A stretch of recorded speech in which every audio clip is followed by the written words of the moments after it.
Welcome to the Slop Farm. Enjoy the video. In this video, I will explain how to make Smoothie Dti Quest updated. Start by measuring 1 scoop of Quest DTI powder, 8 ounces of liquid, and a cup of fruit. Add ice if you want thicker texture. Blend on high for 45 seconds, pause and scrape the sides, then blend another 15 seconds. Taste and adjust sweetness or thickness with water, milk, or a small banana for natural sugar.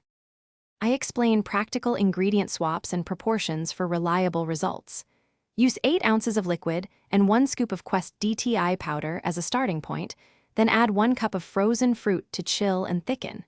For creaminess, add 1 tablespoon nut butter or half an avocado. For sweetness, try a few drops of stevia or half a banana.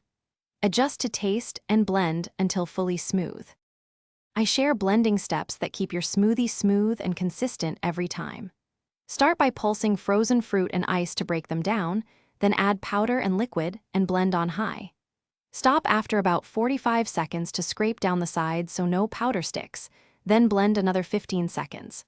Taste, tweak, and pour into a chilled glass to enjoy right away for best texture and nutrition. Thanks for watching. Consider subscribing if we helped you today.